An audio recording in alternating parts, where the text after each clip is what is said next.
What's up, y'all? It's your girl Crystal, aka 4-Star Fit Chick, and I wanted to take this opportunity to share a story on how the seed of 4-Star Fitness was planted. And in doing so, like any other story or testimony I may share, the purpose is to help motivate, encourage, and inspire no matter where you may be in life's journey. Because God is so good and God is so amazing, and how he uses things and people for his will and plan in your life. And so how this story begins is I graduate from college, Ball State University, church, and return back to my hometown, Columbus, Ohio, to begin my internship. This internship was 540 hours, so you can imagine all the fussing and complaining that took place back then. But when I look back at it, I'm very grateful for those 540 hours because part of that is what made me who I am today. And so this internship in particular was at a sports performance-based facility. I was a student athlete in college and was still training as an athlete post-college. And I wanted to start my career off and continuing to surround myself in that type of atmosphere, learning how the body works at that type of caliber and surrounding myself with other athletes. And so well into this internship, I had worked with a ton of athletes and was really enjoying it. And a lot of those athletes that I trained back then, I still keep in contact with now. Some of them have become family. And there was one particular athlete in mind in this story. I abbreviate his name GB. It was like yesterday, I remember. He approaches me and he's like, "Crystal, I want you to train me." I may have trained him a couple times prior to, and I was like, "But I have trained you." And he's like, "No, I want you to train me." And to give you some context, he was an MMA athlete and he wanted to transition to become a UFC fighter.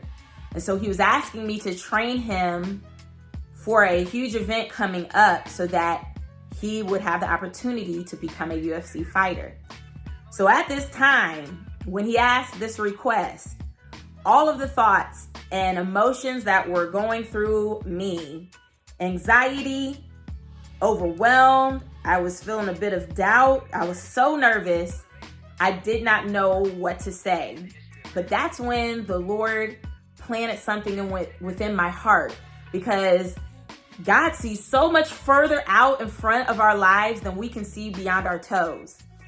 And in that moment, in that decision and thinking, I finally respond, "Yes, I will train you."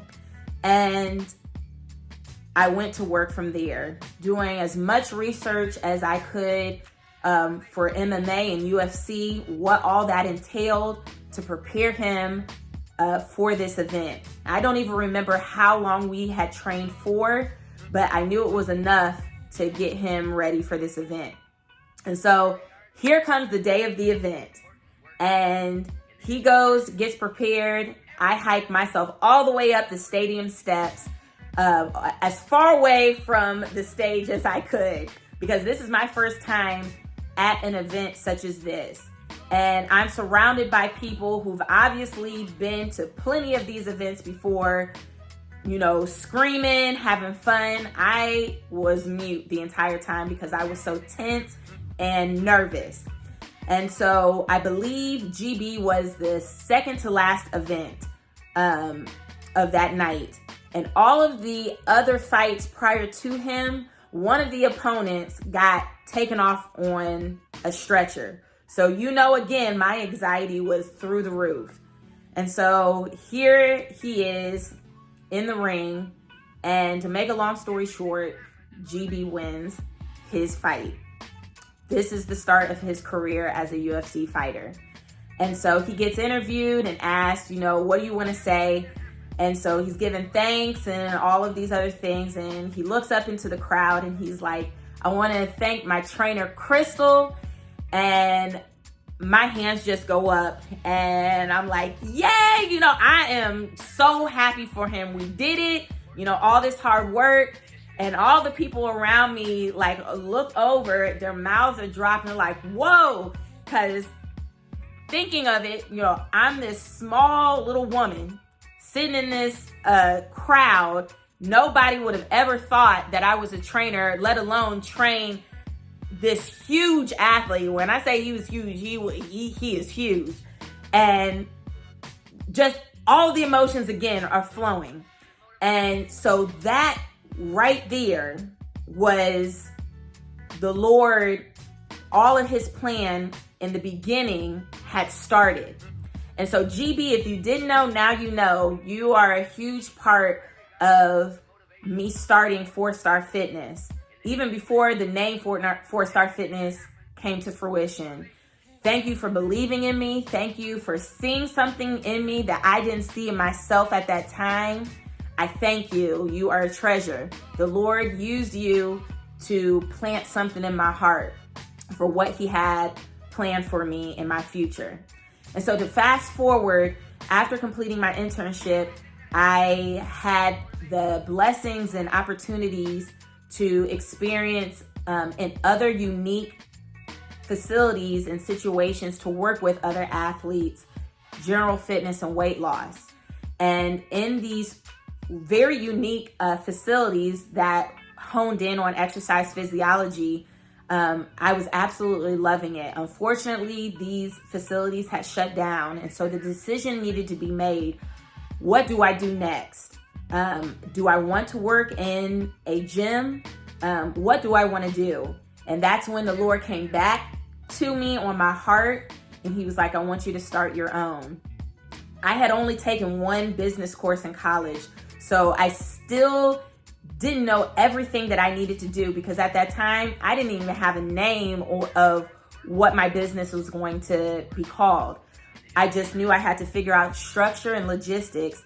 And I had athletes and other people, general fitness, that I had worked with who wanted to follow me. And they were like, Crystal, what are you going to do? Because we want to follow you. And so my second home became the library. I spent hours upon hours in the library figuring things out, trying to put some structure and logistics together. And that's where that started for me to branch out and begin helping more people. So I wanted to give you that part one of how the seed of 4-Star Fitness became what it was. And then I'm going to share my part two of how I came up with the name 4-Star Fitness. So thank you for listening this far. It has been a journey, and I will say that now that I've been for years now in the health and fitness industry, my plant is still being watered. I'm still learning. I'm still experiencing great things that are continuing to allow me to develop. Your plant doesn't stop getting watered. Always remember that. You're still going to get watered in order to develop. We still continue to allow God to use us in different moments in our journey. We don't stop at one point unless we make that decision to stop.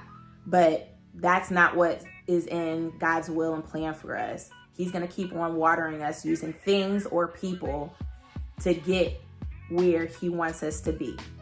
So I hope that motivated, encouraged, and inspired you with that part of my story. Stay healthy and stay blessed, y'all. Peace.